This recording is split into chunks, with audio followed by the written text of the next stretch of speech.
الحمد لله وحده والصلاة والسلام على من لا نبي بعده.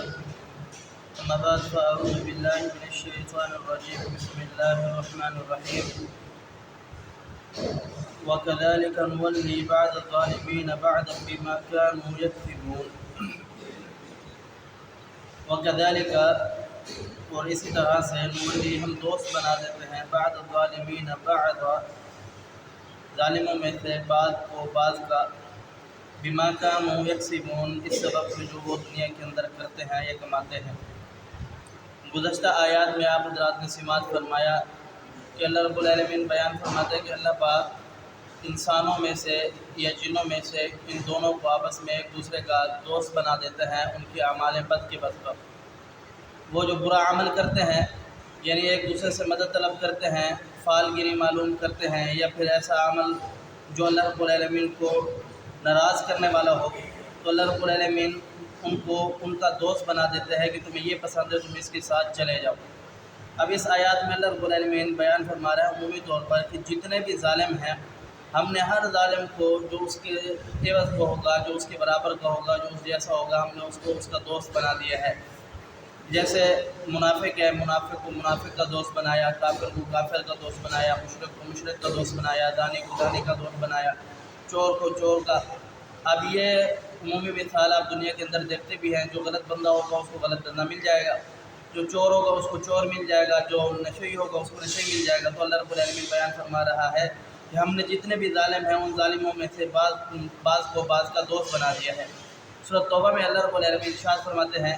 کہ یہ جو منافق مرد ہیں، منافق عورتیں ہیں، یہ آپس میں ایک دوسرے سے ہیں، یہ بعض سے ہیں، اور یہ ایک دوسرے کے دوست ہیں، اور یہ نیکی سے منع کرتے ہیں، برائی کا حکم دیتے ہیں، اللہ رب العالمین کی نافرمانی کرتے ہیں، لوگوں کو نافرمانی پر ابھارتے ہیں، اور فرمایا کہ ان کے اللہ رب العالمین نے ان کے ہاتھ کو بند کر دیا ہے، اور فرمایا کہ انہوں نے اللہ رب العالمین کو بھلا دیا اور اللہ رب العالمین نے ان کو بھلا دیا ہے۔ اب یہ بہت بڑی بات ہے۔ ایک اور جگہ اللہ رب العالمین سورۃ توبہ میں ارشاد فرماتے ہیں کہ مومن جو ہے، مومن مرد مومن عورت یہ آپس میں ایک دوسرے کے دوست ہیں، ایک بعض سے ہیں، اور یہ نیکی کا حکم دیتے ہیں، اچھائی کا کام کرتے ہیں، برائی سے روکتے ہیں، امر بالمعروف کا کام کرتے ہیں، نماز پڑھتے ہیں، زکوٰۃ دیتے ہیں، اللہ اور اس کے رسول کی اطاعت کرتے ہیں، اور اللہ رب العالمین فرماتے ہیں کہ اللہ رب العالمین یہی وہ لوگ ہیں جن پر اللہ پاک ضرور اپنی رحمت کرے گا، اور اللہ رب العالمین ہر چیز پر خوب قادر ہے۔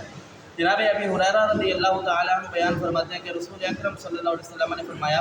روز محشر کا دن ہوگا، نفسا نفسی کا عالم ہوگا، ایک تو قیامت کا دن ہے جس دن کوئی کسی کا بھی نہیں ہوگا، نہ باپ بیٹے کا، نہ بیٹی ماں کی، نہ اولاد کسی کی، نہ ماں باپ کسی کے، نہ رشتہ دار، کوئی کسی کو کوئی نفع پہنچانے کے لیے نہیں ہوگا۔ تو اس وقت اللہ رب العالمین اعلان کرے گا جو جس کی پوجا کرتا تھا وہ اس کے پیچھے چلا جائے، جو سورج کی پوجا کرتا تھا وہ سورج کے پیچھے کھڑا ہوگا، جو چاند کی پوجا کرتا تھا وہ چاند کے پیچھے کھڑا ہوگا، جو ستاروں کی پوجا کرتا تھا وہ ستاروں کے پیچھے کھڑا ہوگا، اور جو آگ کی پوجا کرتا تھا وہ آگ کے پیچھے، جو دوسرے انسانوں کو معبود جنہوں نے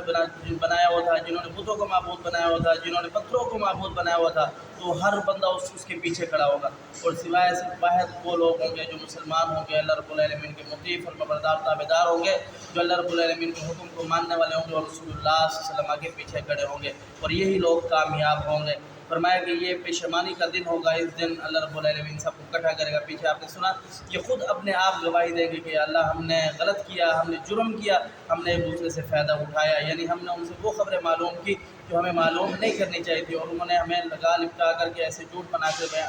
بتایا، اور ہم نے اس کے ذریعے سے بہت سارے تیرے بندوں کو گمراہ کیا۔ اللہ سمجھنے عمل کی توفیق دے۔ قول قولی ھذا استغفر اللہ لی ولکم ولسائر